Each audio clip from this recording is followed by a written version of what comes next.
Isang maulan umaga po sa ating lahat. Magandang umaga, umagang kay ganda. Tayo po ay nagpapasalamat sa ating po Omega Pals sa panibagong araw na atin ngayong nakamtan. So lahat tayo ay nagising at yan po ang dapat nating ipapasalamat sa ating malikha kasi binigyan pa po tayo ng pagkakataong mabuhay at may pagpatuloy po ang ating mga mithiin, ang ating mga gusto sa ating mga sarili-sarili mga buhay. So ngayon, dapat sana papunta na ako or nandun ako sa paralan pero umulan, no? Maulan. Bon.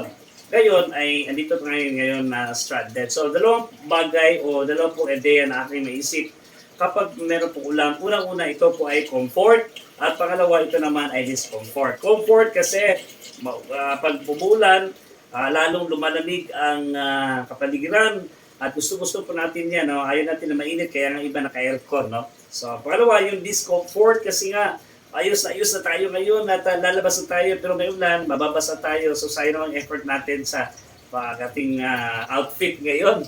At saka hindi tayo, malilate tayo. Yun po dalawang mga bagay. Pero, aliman sa mga puntong ito ay ang ulan na nagdudulot po sa atin ng kalibanagan na ang buhay ay hindi palagi talagang straight, no? Hindi talaga siya palaging natatawag natin na maayos. Meron po tayo, haharap po tayo ng mga hamon ng ating mga buhay. So ano gagawin po natin? So wag po tayong mabahala, wag po tayong malungkot. Kapag hindi po natin yung nakukuha, yung mga ini-expect natin sa ating buhay, no? Palagi tayong nadadasal, gusto natin ganyan, gusto natin ganito. Pero hindi po yan ang mangyayari sa ating buhay. Bagkos magpapatuloy na po tayo sa ating paglalakbay at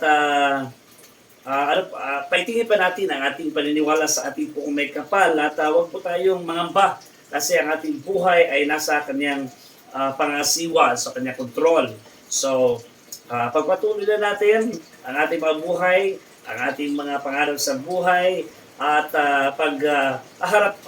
nakaharap na po tayo doon sa mga hamon ay lalo po tayo magiging malakas, lalo po nating pinaiting ang ating relasyon ng ating buong may kapal. So dapat araw-araw i-expect po natin na marami talagang hamon at ang mga hamon dito ay makakapagbigay ng tulong sa ating mga sarili para tayo po ay lalo pong lumago ang ating kaisipan, ang ating damdamin, ang ating mga buhay at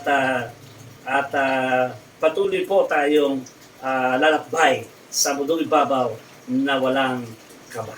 Okay? Kasi alam po natin, ang Diyos ay buhay at siya po ang nagbibigay sa atin na lahat ng mga bagay ang ating mga pangangailangan. Magandang umaga po sa ating lahat.